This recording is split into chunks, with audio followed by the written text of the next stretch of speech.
안녕하세요. 한국여성독립운동연구소 소장 심옥주입니다. 오늘은 여성독립운동가 남자연 애국지사에 대한 이야기를 전해드리려고 하는데요. 광복 70주년에 전국을 강타한 영화가 하나 있었죠. 바로 영화 암살이었습니다. 이 영화 암살 이후에 많은 분들이 여성독립운동가에 대한 생각이 바뀌었다고 합니다. 그 이전에는 여성독립운동가가 남성들을 뒷바라지하는, 그러니까 독립운동을 뒷바라지하는 그런 위치였다면 이 영화 이후에 많은 분들이 정말 그랬을까? 여성 독립운동가가 저렇게 정말 투사같이 했을까? 하는 그런 의문들을 가졌다고 합니다. 이 영화 암살의 실제 모델인 바로 남자연 애국지사. 과연 이 남자연 애국지사가 정말 일본 총독을 암살했는가? 아니면 정말 총과 칼을 들고 현장에서 저렇게 누비면서 독립운동을 했었는가 하는 부분에 대해서 한번 오늘은 살펴보도록 하겠습니다. 남자연 애국지사에 대해서 그 당시에 많은 언론사들이 질문이 들어왔었습니다. 또는 많은 학생들에게 저에게 또 질문을 했습니다. 정말 영화처럼 실제로 총을 들고 여성이 싸웠나요? 라는 질문도 했었고요. 실제로 일본 총독을 암살했나요? 라는 질문도 들어왔었고요. 또 그 외에는 여성들은 그러면 정말 어떤 활동을 했나요? 우리가 생각하기에는 남성 독립운동가들이 앞장서서 있을 때 여성들은 뒤에서 집안일을 한다든지 이런 식으로 보조하는 역할을 했었는데 과연 여성들은 그 당시에 일제강점기 때 어떤 활동들을 했었나요? 라고 질문들을 많이 했었습니다. 그리고 그 이야기를 들으면서 이 영화에서 다루어지지 못했던 하나의 스토리를 먼저 소개해 드리려고 합니다. 영화 암살에서는 이 남자연 애국지사가 총을 들고 막 지붕 위를 뛰어다니면서 했던 그 모습을 보면서 많은 분들이 정말 저렇게 뛰었을까? 라고 질문을 했는데 저는 그 영화보다도 더 뭉클했던 것은 바로 남자연 애국지사의 유언이었습니다. 마지막으로 남자연 애국지사가 남긴 유언이 바로 249원 80전이었습니다. 249원 80전이 도대체 얼마길래, 그리고 또 이게 무슨 의미길래 이게 영화보다 더 뭉클했던 유언이었을까? 자, 그러면 이 남자연 애국지사의 마지막 유언이 249원 80전부터 먼저 알고 넘어가도록 하죠. 남자연 애국지사의 그 당시 전 재산은 249원 80전이었습니다. 그런데 이 전 재산을 어떻게 써라 라고 유언을 남깁니다. 200원은 내가 죽더라도 내 나라가 독립이 되는 날, 그날 나라의 독립 축하금으로 200원을 바쳐라 라고 얘기를 합니다. 숨이 넘어가기 일보 직전의 상황에서 또 이 일제로부터 많은 고문을 당해서 몸이 피폐해져 있는 상황에서 이 자신의 전 재산 중에서 200원을 국가를 위해서 내 조국의 독립 축하금을 바쳐라 라고 얘기했습니다. 그 다음에 49원 80전은 그 다음 세대가 중요하다고 얘기했습니다. 지금 독립운동을 하고 있는 이들의 정신을 이어받은 그 다음 세대가 중요하기 때문에 49원 80전에 대해서는 내 손자에게 그리고 친정에 있는 증손자에게 그것을 고스란히 줘서 이들이 그 독립정신을 이어받도록 해라 라고 얘기했습니다. 이렇습니다.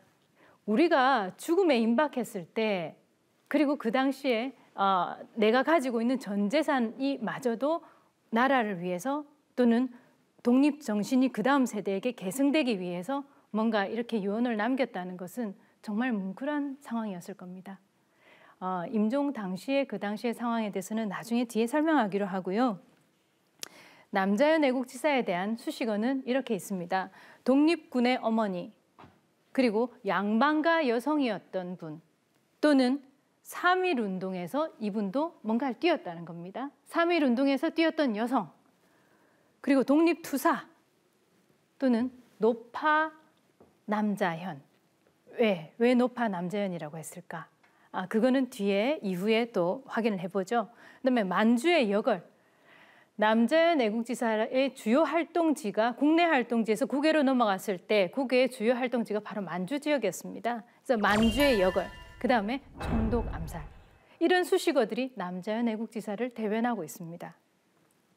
그러면 첫 번째로 양반가 여성이었던 남자연 애국지사는 어땠을까 한번 보도록 하죠. 자, 남자연 애국지사의 친가하고 그다음 혼인한 이후의 시가 같은 경우에는 조금 약간 차이도 있지만 남자연 애국지사가 새로 여성 어떤 리더로서 진취적인 여성으로 변하는 데 있어서 참 중요한 포인트가 되었던 것이 바로 여성은 혼인이라고 하는 부분이고 그다음에 자식을 낳으면서 여성은 또 많은 변화를 하게 됩니다. 친가는 통정대부 출신 남정한 아버님과 그다음에 이시부인 사이에서 둘째 딸로 태어났습니다. 그리고 남자연 애국지사가 자라나면서 이 남편에게 혼인했을 때 나이는 19세였다고 합니다. 그리고 남편은 30살이었어요. 그럼 나이 차이가 꽤 났죠? 꽤 났는데 남자연 애국지사가 남편을 존경했던 이유. 자, 그 이전에 남편은 1896년 7월 달에 진복은 흥구 전투에서 얼병 전투에 참전을 했다가 순직을 하고 맙니다. 19살 때 시집을 와서 남편이 또 얼병에 또 참가를 했고요. 그리고 또 전투에서 순직을 했습니다. 자, 여성의 인생이 완전히 뒤바뀌어지는 한 순간입니다. 1872년 출생으로 7살 때 이제 한글과 한문을 터득했는데 지금은 요즘에는 조기 교육이 많아서 뭐 7살 때 한글 터득했다면 별 문제가 아니지만 그 당시에 7살 때 한글 한문을 터득하고 특히 여성이 그렇게 했다는 것은 굉장히 이례적인 부분이었거든요. 12살 때 소아과 대학을 터득하고 그다음에 14살 때는 사서를 독파했습니다. 그러니까 이 말은 곧 뭐냐면 여성이었지만 그 집안에서 여성에게도 교육을 시키는 그런 분위기가 조성이 되어졌다는 거고 그리고 여성이었지만 학문적인 열의가 남달랐던 사람이라는 것을 알 수가 있습니다. 그리고 남자연 애국지사가 혼인하고 난 뒤에는 또 하나의 변화가 뭐냐면 남편이 그 지역에 있는 아이들을 가르치는 일들을 하기 시작했습니다. 그래서 본인이 학구열이 원체 남달랐기 때문에 남편이 제자 양성하고 아이들을 가르치는 그 부분을 보면서 남편에 대한 존경심이 저절로 우러나섰고 나이도 차이가 있었기 때문에 남편을 뒷바라지하면서 잘 모시는 그런 현모양처였다고 합니다. 이 시점을 한번 가만히 살펴보면 1895년을 한번 보죠. 1895년 12월 30일 날 고종 30년이 딱 되었을 때 단발령이 공포가 되어지고 시행령이 발표됩니다. 그리고 이 시행령이 발표되고 난 이후에 1896년도 1월 11일 날 경북 안동 지역에도 단발령 시행을 공포를 하게 됩니다. 그러니까 그 당시에 단발령이라고 하는 것은 머리를 이렇게 자르고 간다는 것은 이 유교 사회에서 엄청나게 큰 일이었거든요. 그래서 유림들이 반발을 했었고 특히 일제의 어떤 그런 보이지 않는 이 침략적인 이 속성과 이런 부분에 대해서 저항하려고 하는 움직임들이 굉장히 많이 움직이고 있었는데 단발령 시행이 하나의 큰 치명타를 입히는 거죠. 그래서 지역에서 얼병 운동이 일어납니다. 1896년 1월 11일 단발령 안동 지역의 단발령 시행 이후에 그 해의 7월 11일 날 남편은 얼병투쟁에 참여를 했었고 전사를 하십니다. 당시 이제 남편이 이제 얼병 활동을 하러 가고는 이후에 밤마다 정화수를 떠놓고 제발 무사히 귀환을 해주고 그다음에 얼병들도 승전부 소식을 전해달라라고 빌었다고 합니다. 그랬는데 승전부 소식이 하나 전해지고 얼마 되지 않아서 남편이 현장에서 전쟁터에서 전사를 했다라는 소식을 들었습니다. 그 당시 남자연 애국지사는 임신한 상황이었고 아이를 가진 상황에 남편은 그 상황을 모르는 상황이었습니다. 남편이 돌아왔을 때 당신 아이를 가졌다라고 이야기를 하려고 기다리고 있었는데 남편이 돌아가셨다는 소식에 굉장히 참담함을 금치 못하는 그런 상황이 진 거죠. 그리고 1897년도에 유복자인 아들 김성삼을 낳습니다. 그리고 이후에 시부모님을 봉양하고 또 아니면은 이 안동이라고 하는 이 지역이 산골에 가까워요. 이제 여기에서 명주를 천을 떠가지고 대구 지역에 가서 판매를 하고 그 수익금으로 여성들 계몽시키려고 뭔가 움직이는 자기 나름대로의 뭔가를 해야 되겠다. 남편 정신을 이어야 되겠다. 그런 생각으로 여러 가지 활동을 하면서 뛰어다니기 시작합니다. 그리고요. 이때 이제 1907년도에 이르러서 의병이 제대로 이제 일어납니다. 이 당시 이제 정미의병이죠. 근데 1907년 이전에 1906년도에 경북 안동에는 또 어떤 상황이 조성되어졌나 하는 걸 보면 여성들이 어떻게 의병 활동에 뒷바라지하고 움직였는가 하는 부분도 가늠해 볼 수가 있습니다. 1906년도 시점에는 경북 영양에는요. 교회하고 선교사하고 그다음에 지역 개신교가 본격적으로 확산되는 시점이었습니다. 이 지역에서 이 종교가 확산된다는 것은 여성들에게 굉장히 중요한 영향을 미쳤습니다. 특히 이 기독교라고 하는 이 종교는요, 남녀 평등, 그다음에 인간 존중 이런 그 사상들을 담고 있었기 때문에 이런 사상들이 고스란히 그 지역에 전파되어지면서 여성들도 우리도 뭔가를 해야 되겠다. 또는 여성이 그동안 집안에서만 살림을 살고 있는 한 사람으로 그치지 않았다라는 것을 스스로 자각하게 되는 그런 시점하고 맞물려 있습니다. 그 이후에 그 다음 해인 1907년도에 의병이 일어났을 때 그때 남자연 애국지사는 친정 아버지, 그러니까 친정에서 머물렀습니다. 왜? 친정이 바로 의병 관련해가지고 지역 인사들, 의병 관련된 많은 사람들이 모여있던 집결지였던 거죠. 그곳에서 이제 남자연 애국지사는 활동이 달라지기 시작합니다. 그 이전에는요, 부모를 봉양하고 뭔가 여성들에게 계몽의식을 심어줘야 된다 하는 차원에서 진행이 되어졌다면 1907년도부터는 이제는 달라지기 시작하는 겁니다.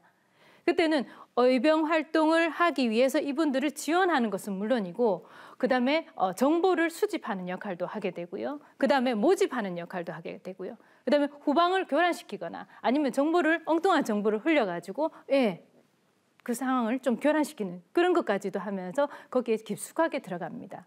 그러니까 친정이 의병 활동을 하게 되는 하나의 집결지였던 거죠. 그곳에서 남자연 애국지사는 이제는 집안에서 있는 여성, 이 현모양처의 모습이 아닌 국가를 생각하는 하나의 여성으로서의 모습으로 이제 한 걸음 더 다가가게 됩니다. 또한 아버지 부친의 영향이 굉장히 컸던 것으로 이제 봐집니다.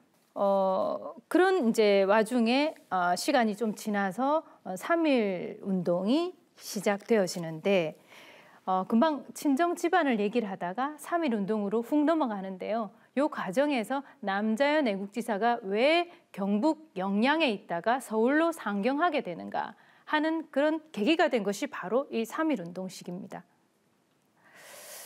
친정 아버지가 말 그대로 이 친정집이 의병 운동하는 데서의 하나의 그 연락책 또는 아니면 그들을 모집하는 하나의 장소가 되다 보니까 일제로부터 관심을 받게 되는 것은 당연한 부분이고요. 또는 그들의 활동에 대해서 굉장히 주시하는 상황이 된 겁니다. 그런 차에 친정 아버지가 집으로 돌아오시는 귀갓길에 피습을 당하고 사망하십니다. 그래서 그 시신을 수습하기 위해서 일본 경찰을 찾아갑니다. 하지만 일본 헌병대는 그 시신을 내주지 않았습니다. 왜? 주요 인물이라는 거죠. 그래서 그 시신을 수습하는 것도 한참이나 시간이 걸렸습니다. 그리고 얼마 지나지 않아서 친정 오빠마저도 실종이 되어지고 죽은 채로 발견이 됩니다. 친정집에 마음을 의지를 해서 그곳에서 뭔가 독립운동을 할 수 있는 그런 심리적인 부분을 키우고 있었는데 이 친정집의 아버지, 오빠까지 전부 다 갑자기 돌아가시게 되는 거죠. 그래서 상실해 있던 그 시점, 그 시점이 바로 이 3.1 운동을 준비하는 시점하고 맞물려져서 넘어갑니다. 잘 아시다시피 3.1 운동은 우리나라 3.1 운동은 일본 도쿄에서 동경에서 했던 28 독립선언 그리고 그 이전에 거슬러 올라가면 윌슨의 민족 자결주의 그다음에 고종 황제승화 이거하고도 같이 다 연결되어져서 우리 국민들이 그 당시 우리 민족들이 가만히 있어서는 안 된다. 우리가 뭔가 우리의 목소리를 내야 된다 하는 그런 분위기가 고조되어졌고 거기에 하나 불씨를 당긴 것이 바로 일본 동경 한복판에서 대한민국 완세를 외쳤던 28 독립선언이었습니다. 그 흐름으로 3.1운동이 준비가 되어지고 이 3.1운동이 준비되어지는 과정에서 1919년도 2월 26일 날 남자연 애국지사는 한 통의 편지를 받습니다. 그리고 이 한 통의 편지를 받으면서 이후에 본인의 삶은 완전히 뒤바뀌게 됩니다. 이 한 통의 편지에는 어떤 내용이 있었냐면요.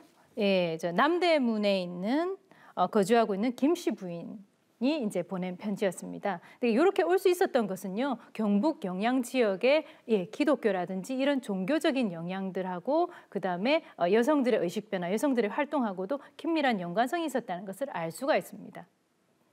다음 달 초 3월 1일 날 만세운동을 준비합시다.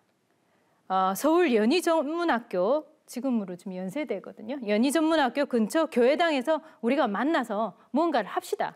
라고 하는 한 통의 편지가 딱 전달되는데 아버지도 돌아가시고 그다음에 오빠까지 돌아가시고 마음이 상실되어 있었던 이 남자연 애국지사에게 그 편지를 받는 순간 그냥 보찜을 바로 싸서 서울로 상경을 하십니다. 그 심정 좀 이해가 될 것 같아요. 어쩌면 그분도 살아야 될 이유를 찾기 위해서 그 편지를 받고 상경했는지도 모르겠습니다. 여성에 있어서 남편이 돌아가시고 그리고 친정아버지가 돌아가시고 오빠마저 돌아가시고 살아야 될 이유를 찾아야 될 시점이었던 것은 아니었을까 하고 가슴이 좀 뭉클해지는 부분이기도 하거든요.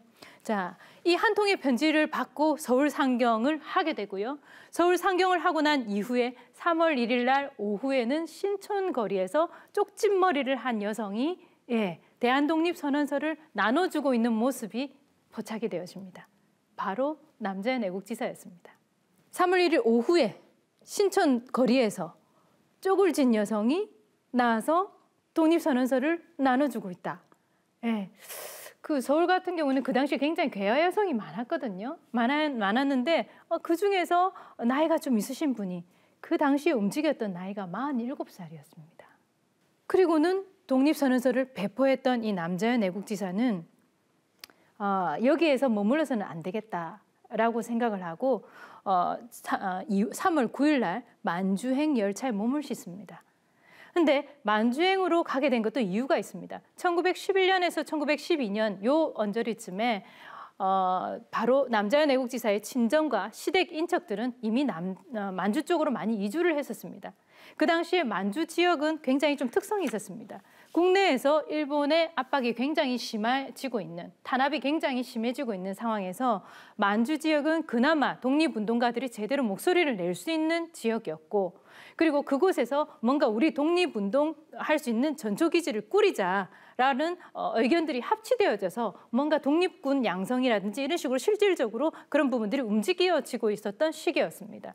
그렇기 때문에 만주 지역으로 이동한다는 것은 바로 남자연 애국지사가 독립운동을 하는 그 전쟁터의 현장에 몸을 뛰어든다라는 측면에서 한 가지 좀 특이한 부분을 생각할 수 있고요.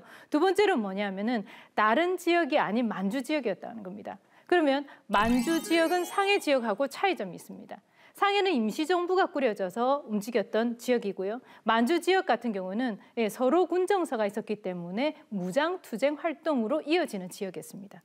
그러면 그런 환경 속에 여성이 뛰어들어서 선택할 수 있는 것은 뒷바라지를 하거나 바로 현장에 뛰어들어서 본인도 무장투쟁을 하거나 두 가지였습니다. 그런데 47살의 남자연 애국지사가 선택한 것은 무장투쟁이었습니다. 그리고요, 여기서 그다음 보면 이제 이 한 통의 편지로 다시 한번 돌아와서 한번 생각을 해보면요.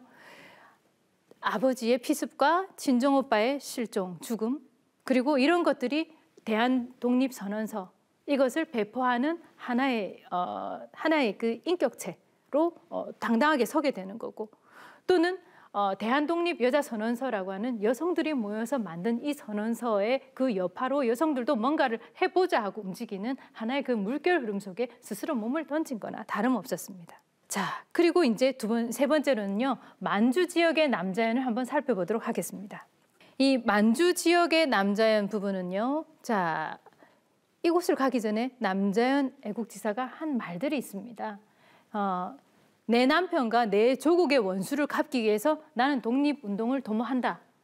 이미 이 말 속에는요, 어찌 보면 얼병 뒷바라지를 하고 내가 그치지 않겠다. 나도 그 투쟁의 현장으로 뛰어들겠다 하는 그런 강력한 의지도 피력되어지는 부분이기도 하고요. 나라를 잃었는데 나라를 되찾기 위해 우리 여성들은 무엇을 해야 될 건가 하고 여성들에게 뭔가 메시지를 전달하는 그런 하나의 그 약간 리더적인 성향을 가진 여성으로 투각을 나타내게 되는 하나의 그 지역이 된 것이 바로 이 만주 지역입니다. 이 만주 지역 같은 경우에는 특히 이 지역에서 남자연 애국지사가 연결이 되어졌던 부분은 바로 이상용 선생님과 김동삼 선생님입니다. 이분들은 우리가 TV상으로 좀 알려져 있는 이혜영 선생님이라든지 이 그 많은 독립운동가들, 이분들이 그곳에서 뭔가를 군대를 편성하고 아니면 독립운동을 계승하기 위해서 뭔가를 움직이려고 했던 그곳에서의 그런 분위기를 고스란히 이어받아서 움직이려고 했던 그곳으로 그냥 뛰어들었다고 보시면 됩니다.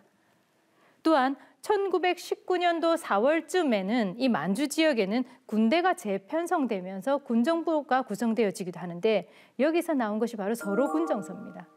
이 서로군정서는 경북 출신의 양반 그리고 경북 출신에 있는 이 중소지주층을 중심으로 구성이 되어져 가지고 이분들이 군자금 모금 활동 이런 것들을 직접적으로 했었습니다. 그렇기 때문에 이혜영 선생 일가도 이 언저리에 같이 포함이 되어지고 또 많은 이 경북하고 이 일대 지역에 있었던 분들이 그쪽으로 갔습니다. 그러면 그분들이 경북 지역에 계신 분들이 그곳으로 간 이유는 의병 투쟁을 했었던 그 수뇌부들이 그쪽으로 가서 이거는 분명히 장기전으로 될 거다. 그렇기 때문에 독립운동을 할 수 있는 하나의 우리가 우리가 싸울 수 있는 곳을 확보를 해야 된다 하는 그런 마음들이 그곳에서 피어나게 되는 거죠. 그래서 그곳에서 서로군정서는 군자금 모금을 한다든지 아니면 독립군 양성을 한다든지 또는 아니면 게릴라 활동, 그러니까 일본의 그 헌병대가 있는 경찰서 이런 부분을 급습을 한다든지 아니면은 그들이 지나가는 다리를 폭파한다든지 이런 게릴라 활동들을 했습니다. 좀 격하죠. 근데 이곳으로 이제 여성이 들어간 거예요. 그래서 이 남자연 애국지사의 주요 활동지를 이렇게 보면은 서울에서 시작해서 통화 지역으로 가서 그다음에 앵목현으로 갔다가 환인현으로 갔다가 그다음에 길림 사건, 도산 안창호 선생님을 비롯해서 우리나라의 지도자들 47분이 투옥되는 사건이 있습니다. 거기에서도 또 하나의 본인의 존재감을 발휘하고 1932년 하얼빈에서 이제 검거가 되십니다. 그 과정에서 이 그 남자연 애국지사가 한 것은 이제 여자 교육회라든지 여자 단체들을 많이 조성하는데 남자연 애국지사에 대한 수식어 중에 하나가 독립군의 어머니라고 했습니다. 물론 연령 부분에서도 50을 바라보고 있는 이제 그 나이였기 때문에 그런 수식어도 있었겠지만 남자연 애국지사가 그 영화 암살에서 부각되지 못했던 것은 뭐냐 하면은 바로 여자 안중근이라고 또 불린다는 겁니다. 1948년 12월에 잡지 부흥에서 보면요. 1922년 3월에서 8월 사이에 이 환인현 지역에서는요. 다른 누구보다도 우리 동족들 간에 마음이 합쳐지지 못해서 피를 흘리고 싸우는 경우들이 사실은 종종 일어났었습니다. 그때 남자연 애국지사가 그것을 보다 못해가지고 이분들을 뭔가를 각인을 시키고 정신 차리게끔 해야 되겠는데 내가 할 수 있는 게 무엇일까? 바로 현장에서 엄지손가락을 잘라서 혈서를 쓰면서 자, 너희들 뭐 하고 있냐? 우리가 독립운동을 위해서 마음을 모으자. 마음을 모아서 앞으로 나가자라고 얘기합니다. 그때 마이크를 들고 앞에 나서가지고 한 것이 바로 저 말입니다. 독립운동계여 단결하라. 우리는 일제와 싸우러 왔지 동족과 싸우러 온 것이 아니다. 그러니까 정신 차려라. 우리가 독립운동을 위해서 제대로 마음을 합쳐라 라고 얘기를 합니다. 피 한 방울이라도 적을 위해서 써야 되는데 어떻게 조선인을 위해서 쓰고 있나. 마음이 합쳐지는 것을 위해서 이 피를 쓰겠다 라고 하면서 혈서를 쓰면서 자 봐라 우리 또 단합하자 라고 얘기를 하면서 그 자리에서 바로 많은 분들에게 그 마음을 합쳐지게끔 독려를 하죠. 그리고 남자연 애국지사가 여자 안중근이라고 불리는 이유는 또 뒤에 몇 건의 사건이 있습니다. 일본 경찰이 마지막에 남자연 애국지사를 체포할 때 확인했던 것은 당신 손바닥 내밀어 보시오였습니다. 왜? 손바닥을 내밀면 안중근 의사처럼 손가락에서 확인이 되어졌거든요. 어떤 일이 있었을까요? 한번 볼까요? 자, 1920년 8월 29일 날 아까 얘기했던 것처럼 이제 독립 단체들 간에 막 이렇게 모여갖고 의견이 충돌되었을 때 아까 얘기한 것처럼 그런 단지 혈서 사건이 있었습니다. 이 당시에는 한 1000여 명 정도가 참여를 했었고 그곳에서 말 그대로 혈투가 벌어졌던 거예요. 그곳에서 왼손 엄지손가락을 베어서 혈서를 쓰고 마이크를 딱 드니까 깜짝 놀란 거죠. 예. 그리고 1923년도에 또다시 일이 또 생겨납니다. 그곳에서도 또 동족들 간에 또 싸움이 일어나니까 이제는 아예 산으로 들어가십니다. 산으로 들어가셔가지고 금식 기도를 하고 그곳에서 지도자분들 또는 리더들이 찾아왔을 때 또는 소집을 해가지고 그곳에 모아놓고 자 이제는 너희들 정신 차려서 이제 독립운동 해야 될 시기가 되지 않았나 라고 얘기했습니다. 돌아가셨을 때 손가락 10개의 지문이 거의 안 남아 있었다고 합니다. 네. 근데 내 몸은 이미 내 몸이 아니다라고 생각하셨는 거죠. 그리고 남자연 애국지사가 여성들에게도 많은 교감을 불러일으켰습니다. 그러면 정말 총만 들고 뛰었던 여성이었나? 아닙니다. 여성 교육에 대해서 굉장히 많이 신경을 쓰셨습니다. 1927년도에 여자 기성회가 조직되어졌는데 거기 백번 김구 선생님과 많은 분들이 중앙집행위원으로 들어갔는데 거기에 당당하게 남자연 애국지사가 이름이 들어갔었습니다. 그러면 임정하고도 관련이 있었고 그 다음에 무장투쟁 활동을 했던 그 서로군정서에서도 굉장히 중요한 위치를 차지하고 있었고 또는 아니면 많은 독립운동가들의 어머니로서 자신의 위치나 또는 자신의 말하는 거나 이런 부분을 집중시킬 수 있는 어떤 그런 자리에까지도 있었다는 것을 가늠해 볼 수가 있습니다. 그리고 이제 남자연 애국지사를 보면서 특이한 것은 뭐냐면요. 과거에는 이랬는데 그 다음에 현재는 이렇고 그 다음 또 미래는 이렇고 이 시점들이 바뀌어졌던 하나의 변화의 그 포인트가 되는 시점들이 있습니다. 아까 얘기했던 것처럼 서울에서 내려왔던 한 통의 편지 그것이 하나의 또 하나 계기가 되었었고요. 그 다음에 여성들 같은 경우에도 마찬가지입니다. 여성들 같은 경우에도 여성들을 조직을 해가지고 이 부분을 여성들 교육 그다음에 여성들 관악회, 여자 관악회, 환인연에서 이걸 조직합니다. 1923년도에 환인연에서 여자 관악회를 조직하고 이후에 여자 기성회 부분에서도 활동을 하게끔 또 이 관련돼 있는 단체 20개 정도가 구성되어지고 움직이는데 하나의 중요한 교두보 역할을 했던 인물이 바로 남자연 애국지사였고요. 그런데 이 남자연 애국지사가 정말 영화 암살에서처럼 총을 들고 권총을 휴대하고 나 이제 진짜 일본 총독이든 정권대사든 처단을 하러 가야 되겠다 하고 본격적으로 움직이는 시기가 있습니다. 그 계기가 된 것이 바로 1927년도 길림 사건입니다. 길림 사건은 1927년도 2월 말에 도산 안창호 선생님을 비롯해서 독립운동계 또는 학생 지도자 또는 아니면 핵심 지도자 그리고 학생들까지 많은 사람들이 독립운동가들의 지도자에게 관심을 가지고 있던 그 시점에 중국 관원에게 검거됩니다. 47분이. 여성도 물론 검거되었습니다. 그런데 구속 대상에서는 제외되었기 때문에 남자연 애국지사는 풀려납니다. 그리고요, 남자연 애국지사는 구속 대상에서 제외된 것도 속상하다는 거죠. 속상하기 때문에 나는 구명운동을 벌이겠다 하고 현장으로 뛰어듭니다. 이 당시에 도산 안창호 선생님이 이게 검거가 되어지면서 임정도 발칵 뒤집어졌습니다. 그래서 임정, 그다음에 사회단체, 학생들, 그다음에 지역에 있는 많은 우리 그 민족들 전부 다 움직입니다. 움직이면서 이들을 석방해야 된다라고 탄원서를 넣기 시작했고요. 결국 이들의 움직임은 중국 신문에까지 게재되어집니다. 그러면서 중국이 시끄러워질 것 같으니까 나중에 결국 다 석방이 되어지십니다. 그 당시에 숨은 공로자로 남자연 애국지사를 많이 주목하고 있습니다. 요거는 독립군의 어머니라고 칭호를 했던 남자연 애국지사에 관련된 기사가 나온 부분이고요. 이 기사 부분에 대해서는 이제 아드님이 뒤에 어머니에 대한 부분을 증언을 하면서 이렇게 나왔습니다. 자, 그러면은 그 다음번은 아마 좀 남자연 애국지사가 왜 영화 암살의 모델로 되었을까 하는 부분을 알 수 있는 총독 암살의 남자연 부분으로 한번 들어가 볼게요. 이 그림은요. 고등학교 1, 2학년 학생들 9명이 그렸는 거를 퍼즐처럼 붙였는 겁니다.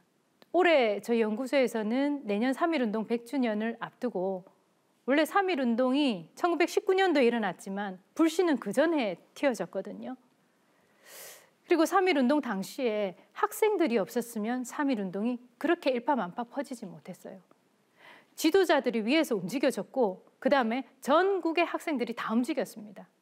그렇기 때문에 우리가 학생들 비밀결사대 조직되어졌는 거, 학생들이 보이지 않는 이 결사항전 이런 부분, 그 다음에 여학생들 같은 경우도 어떻게 학교 도서실에서 밤에 숨어가지고 촛불을 켜놓고 도서실 커튼을 뜯어서 태극기를 만들었던 그런 사연들을 접할 때 이 학생들이 없었으면 3.1운동의 불씨는 제대로 튀어지지 않았을 거다라고 저는 얘기하고 싶습니다.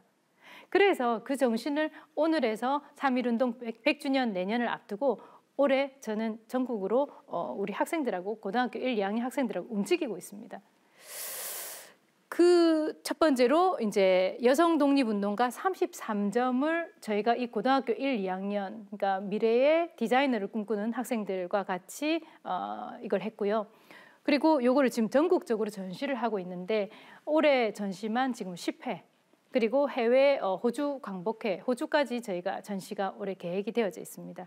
그 중에서 영화 암살의 남자연 애국지사의 모습을 고스란히 묘사했던 요 그림이 너무 예뻐가지고 지금 들고 들어왔는데요. 자, 남자연 애국지사는 과연 총독 암살을 했을까? 암살 시도 부분으로 들어갈게요. 자, 남자연 애국지사의 이제 활동이 아까 길림 사건 이제 그때를 이제 시작으로 해서 많이 바뀌어졌다 얘기했습니다. 3.1운동 이후에 우리나라에 취임했던 일본 총독이 있었습니다. 바로 사이토 총독인데요. 이 사이토 총독은 문화 정치를 폈습니다. 지식인들을 변절시키기 위해서 그 다음에 역사를 왜곡시키기 위해서 우리나라의 문화 속으로 파고들기 시작했습니다. 동주, 윤동주 시인 그 영화가 나왔을 때 바로 우리 지식인들이 그런 식으로 피폐하게 피말라 들어가고 있었거든요. 그때 변절하게끔 또는 역사를 왜곡하고 이 조선인은 무지하다. 이 무지한 조선이라는 키워드를 형성화시키기 위해서 움직였습니다. 이 사이토 총독을 바라보는 독립운동가의 심정은 참담했습니다. 그래서 남자연 애국지사는 사이토 총독을 내가 죽이러 가야 되겠다. 50대의 엄마가 대단합니다. 네. 총 한 자루를 들고 탄환 8발을 들었습니다.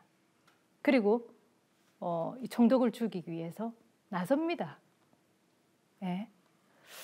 떠나기 전에 아들을 만납니다. 아들을 만나서 손을 잡고 왜 또 우리 그 백번 김구 선생님하고 윤봉길 의사가 그렇게 그걸 했듯이 정말 이 그 남자연 애국지사도 떠나기 전에 아들 손을 잡고 얘기를 합니다. 아버지 없는데 아버지 없이도 잘 자라줘서 정말 고맙다. 응? 그리고 혹시 어머니에게 무슨 일이 생기더라도 이 어미를 자랑스럽게 여겨달라. 그리고 앞으로 이 어미가 없더라도 너는 조국 독립에 힘쓰는 사람이 되어라. 라고 얘기를 하면서 아들 손을 놓고 떠납니다. 1926년 4월에 사이토 총독을 처단하기 위해서 남자연 애국지사는 박청산 김문거, 이청수 등과 함께 권총을 쥐고 나섰습니다. 그리고는 때를 기다리고 보고 있습니다.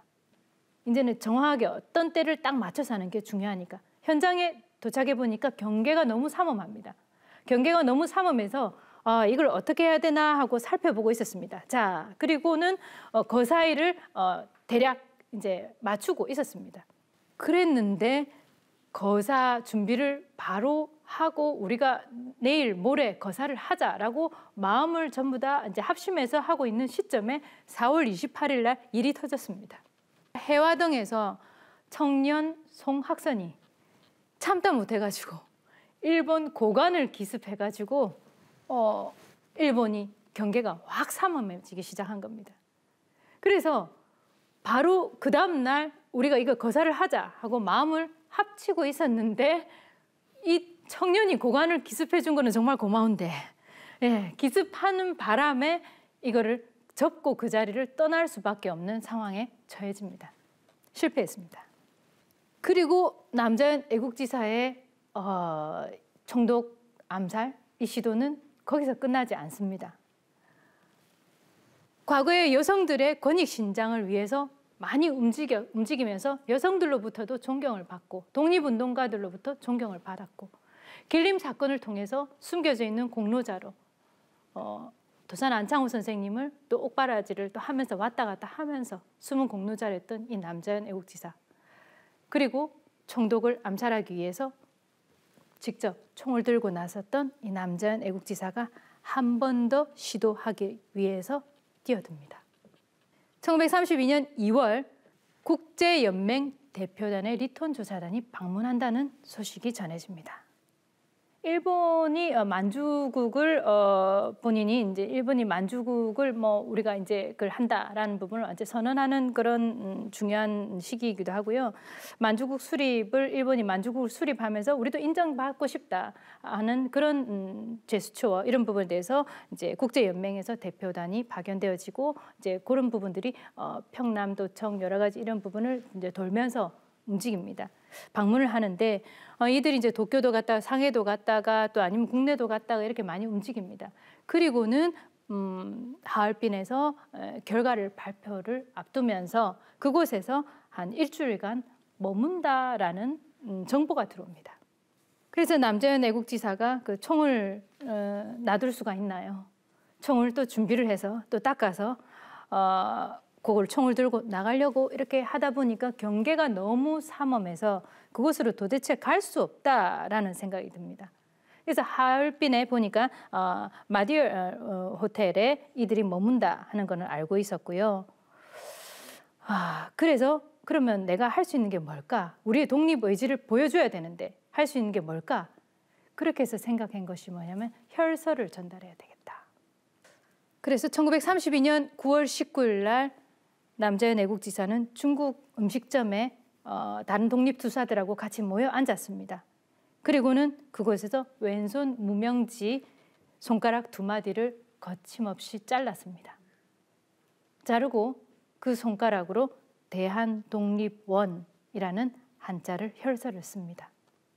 그리고 그 자른 손가락을 접어가지고 보자기에 대한독립원이라고 쓴 혈서와 손가락을 보자기에 싸서 들고 나섭니다.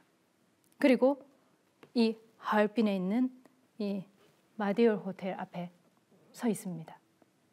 전해줘야 되는데 우리가 대한독립을 원한다는 것을 전해줘야 되는데 그 서가 있습니다. 아무리 살펴봐도 경계가 너무 심합니다. 첩첩입니다. 그래서 이걸 뚫고 들어가야 되는데 아무리 내가 들고 들어가려고 해도 분명히 잡힐 것 같습니다. 그런데 가만히 살펴보니까 그곳에서 유일하게 편안하게 왔다 갔다 하는 사람이 보이기 시작합니다. 바로 인력거꾼이었습니다. 그래서 인력거꾼 한 분을 모시고 와서 내가 대양 일원을 줄 테니까 내가 돈을 좀 줄 테니까 당신이 이걸 좀 전달해 달라. 가면은 이런 사람이 있을 거니까 전달해 달라라고 얘기를 합니다. 그래서 이 인력거꾼이 알겠다. 그러면 전해주겠다 합니다. 그래서 인력거 바로 밑에 이 보자기 있잖아요. 그거를 밑에 붙여가지고 그렇게 해서 그곳으로 싹 들어가려고 합니다. 일본 경찰이 인력거꾼에게 멈춰서라 합니다. 그리고 멈춰섰습니다. 그리고 그들이 갑자기 뭔가 이렇게 막 수색을 막 합니다. 그랬는데 그 인력거 바로 밑에 붙어있던 보자기가 툭 떨어졌습니다. 그래서 일본 경찰이 도대체 이게 뭐야 이러면서 그 보자기를 푸는 순간 그들은 깜짝 놀랍니다. 그러니까 일본 경찰의 심장을 완전히 후려쳤습니다. 그러면서 그곳에서 발견된 것이 뭐냐면 대한독립원이라고 쓴 혈서와 그리고 손가락 2마디 이 무명지가 발견이 됩니다. 일본 경찰은 소스라치게 놀랐습니다. 도대체 이건 누구냐고, 이 손가락 주인공이 누구냐고. 그러니까 이 인력거꾼을 이제 막 그 고문을 하겠죠. 그래서 어떤 노파가 전해줬다. 어떤 노파가 전해줬다. 그리고 그 노파가 어떻게 생겼더냐라고 얘기를 합니다. 그러니까 여성이었다. 그리고 이랬었다. 대충 이랬었다. 그러면서 나중에 그 사람이 도대체 누구냐라고 추적을 하다가 그들은 남자현이라고 하는 이름을 알게 됩니다. 자, 그렇게 그게 또 실패로 끝납니다.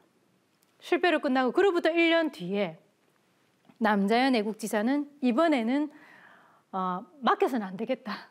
내가 직접 해야 되겠다. 남편의 피 묻은 군복을 입습니다.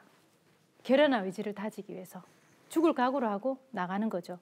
그리고는 이걸 입고는 일본 전권대사를 처단해야 되겠다 라고 생각을 합니다.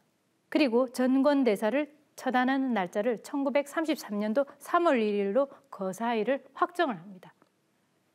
그리고 거사일을 확정하고 이미 2월 달 돼서는 동선도 파악해야 되고요. 무기도 그걸 해야 되고요. 그다음에 여러 가지 이런 부분을 재원을 마련하고 하기 위해서 사방을 뛰어다니기 시작합니다. 무기도 확보해야 되고 조달 장소는 어떻게 해야 되고 그거를 무기 받는 것도 일본의 경계가 너무 삼엄하기 때문에 어떤 장소에서 어떤 식으로 그걸 받아가지고 이걸 들고 어떻게 해야 되겠다 하는 부분까지도 계속 시나리오를 계속 펼쳐 나갑니다. 이곳으로 이제 무기를 받으러 가기 이전에 준비하는 과정에서 이 장면이 나오죠. 바로 1933년 2월 22일 날 동지들하고 같이 도배 구도가에 있는 무송도 사진관에서 같이 동지들하고 같이 사진을 찍습니다. 실제로 사진을 찍었어요. 그걸 가지고 영화에서 이제 저런 식으로 굉장히 중요한 장면으로 딱 킵이 된 것 같은데 동지들과 최후의 기념 사진을 찍고 나서 남자현 애국지사는 노파로 분장을 합니다. 그리고는 그곳으로 갑니다. 가서 이제 거사를 하기 위해서는 물건도 받아와야 되고 권총도 받고 무기도 받고 이렇게 해야 되거든요.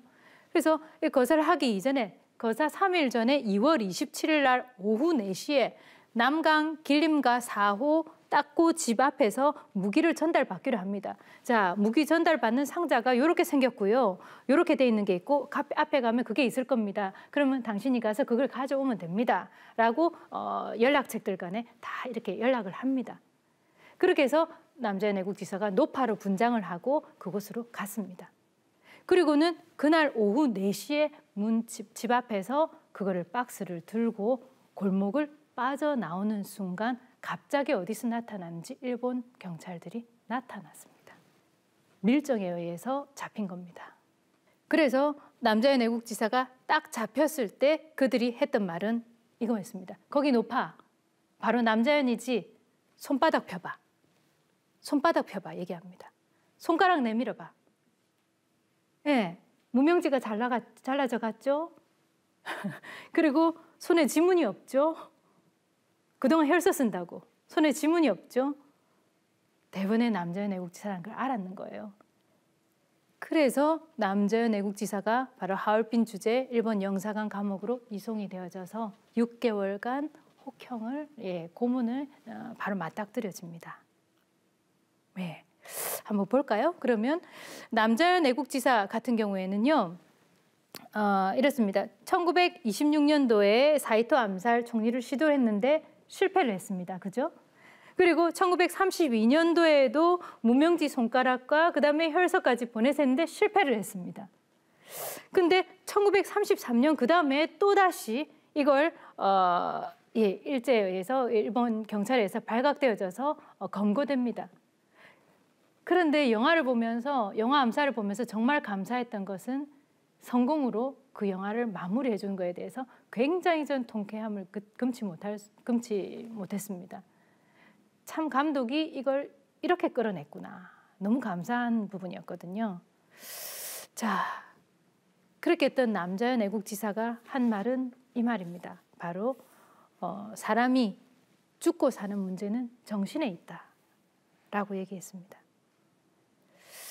이 말은 남자연 애국지사가 감옥에 들어가서도 단식 투쟁을 하는데 하나의 핵심적인 부분이 되기도 합니다.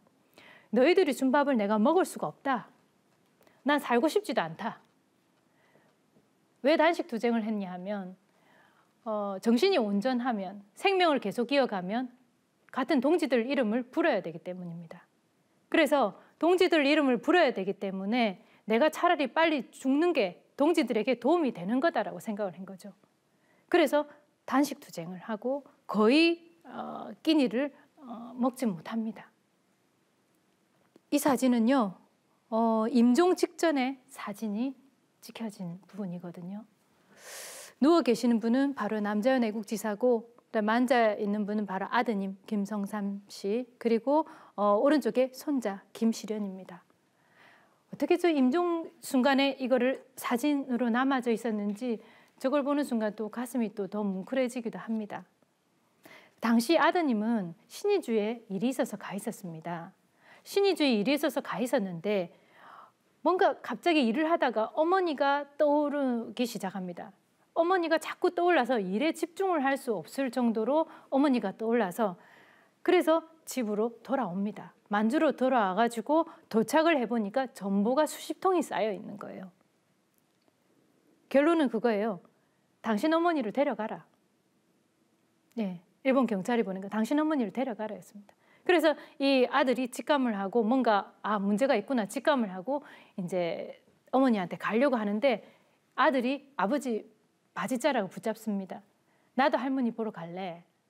그래서 이 손자를 같이 데리고 할머니를 만나러 간 겁니다. 그게 이 할머니하고 손자하고 찍히는 마지막 사진이 될 거라고는 몰랐던 거죠. 그래서 이 아들이 어머니를 만나러 갔을 때는 남자연 애국지사는 겨우 숨이 붙어 있는 상황이었고 아시잖아요. 일본 경찰은 감옥에서 죽게 안 놔둔다는 거. 거의 숨만 붙어 있게 있는 상황에서 데리고 와서 밖에서 죽은 것처럼 그 죽음에 대한 책임도 안 지기 위해서. 그래서 어머니가 아들에게 이렇게 얘기합니다. 조선인이 운영하고 있는 여관으로 나를 좀 데려가 달라고 얘기합니다. 그래서 그 조선인이 운영하고 있는 여관으로 가니까 아들에게 시켜서 보따리를 가져오라고 어디 가면 보따리가 있으니까 보따리를 들고 와라 라고 얘기를 합니다. 그래서 아들이 빨리 가서 그 보따리를 가지고 들고 들어왔습니다. 들고 들어왔더니 그 보따리에 249원 80전이 들어있는 거예요. 그래서 어머니는 거의 죽음이 임박해서 숨이 까딱까딱 넘어가는데 남긴 유언이 249원 80전이 이게 유언이었던 거예요. 이 아들아 200원은 우리가 독립하면 독립 축하금으로 나라에 바쳐라. 그리고 49원 80전은 손자 그리고 친정의 증손자에게 줘서 그들이 공부를 하도록 해라. 독립 정신을 잇도록 해라. 바로 사람이 살아가는 데 있어서 정신이 소멸되면 안 된다라는 것을 얘기한 거죠. 그리고 남자연 애국지사는 만주 일대에서 30년 동안 활동을 이렇게 하면서 자신의 어떤 온전한 모든 것을 다 바쳤습니다. 그리고 단식 9일 만에 보석 추록되어져 가지고 결국 8월 22일 날 오전 12시 조선여관에서 영면하시게 됩니다. 남자연 애국지사의 순국 보도는 8월 27일 날 나왔습니다. 조선중앙일보에 남자연 애국지사 부토대장 모살범으로 불린 여성으로 그 기사에는 나왔죠. 그리고 이 남자연 애국지사의 순국 보도가 있고 얼마 뒤에 하얼빈 외국인 공동묘지에서 남자연 애국지사의 묘지 비석 앞에 사람들이 서 있는 모습이 찍혀 있습니다. 1933년 10월 12일이었습니다. 돌아가신 날은 8월 22일이었습니다. 빨리 묻히기도 힘든 상황이었던 거죠. 그래서 하얼빈 외국인 공동묘지에 묻혔습니다. 그러면 유해는 국내로 송환되었을까? 송환되지 못했습니다. 1988년도에 이 일대에는요, 개발이 일어났습니다. 그래서 연고가 불분명한 묘 같은 경우에는 공지를 해서 그들이 후손이나 이런 분들이 찾아오지 않으면은 그냥 그 부분을 없애는 거죠. 이분뿐만이 아닙니다. 많은 독립운동가들이 이 외국인 묘지에 묻혔는데 이 묘지에 있던 묘는 소실되고 말았습니다. 지금 현재 경북 영양에 있는 남자연 애국지사의 생가가 맨 위의 사진이고요. 그리고 고향에 비석이 저렇게 서 있답니다. 남자연 애국지사를 이렇게 보면서 사실은 실제로는 뭐 정도 감사할 부분이 성공이 되지는 않았어요. 근데 어떻게 이 여성이 이제까지 여성이 의병에서의 의병이든 독립운동에서든 뒷바라지 하는 것도 굉장히 중요했습니다. 근데 뒷바라지를 하는 것뿐만 아니고 그 일선에 총을 들고 앞에 나선 여성이 있었다는 거. 제2의, 제3의, 제4의 남자연 애국지사가 있었다는 사실을 우리는 크게 많이 알지 못했습니다. 3.1운동 당시에 유관순 열사가 태극기를 무기 삼아 들고 외쳤던 대한독립만세, 제2의 제3의 유관순이 전국적으로 있었기 때문에 여학생들 또는 많은 학생들이 움직였을 겁니다. 그러면 국내가 아닌 해외에서 만주, 상해 또는 간도 일대 이 지역에서도 보이지 않는 이 여성들의 제2의 제3의 남자연 애국지사가 있었다는 부분을 말씀을 드리고 싶고요. 양반가 여성으로서 그냥 어찌 보면 국내에서 가만히 있으면서 자식을 키우고 있었어도 될지 모르겠습니다. 됐는지도 모르겠는데 한복을 벗어버리고 여성 투사로 또 변신을 해서 또는 비녀를 꼽고 대한독립선언서를 나눠줬을 것 같은 그 모습, 그리고 총과 칼을 들고, 물론 전지현 씨처럼 머리를 길게 늘어뜨리고 아주 막 그렇지는 멋있게는 아니었겠지만 그 당시 상황을 생각해 보면 굉장히 피폐한 상황이었을 건데 그렇게 총을 들고 또는 자신의 살을 도려내면서까지 독립운동에 뛰어들었다는 이런 모습을 보면서 참 시대가 인물도 만들지만 인물이 시대를 분명히 바꾼다 하는 것을 생각하게 됩니다. 그리고 여성 독립운동가가 얼만큼 활동했겠나라고 질문을 하면 그 부분에 대해서 바로 이 남자연 애국지사의 사례를 얘기를 하면서 하고 싶습니다. 분명히 독립운동의 일선에 여성들도 서 있었다라는 부분을 얘기를 하고 싶고요. 곧 남북정상회담이 열릴 겁니다. 그리고 이 남북정상회담에서의 중요한 포인트는 바로 민족이라고 하는 키워드일 겁니다. 그러면 이 민족이 합심해서 움직였던 시기가 바로 독립운동을 했던 시기다라는 부분을 보았을 때 또는 남과 북이 하나의 연결고리가 바로 이 독립운동에 합심했었던 이 정신도 하나의 연결고리가 될 수 있지 않을까 싶습니다. 어떻게 잘 들으셨어요? 예.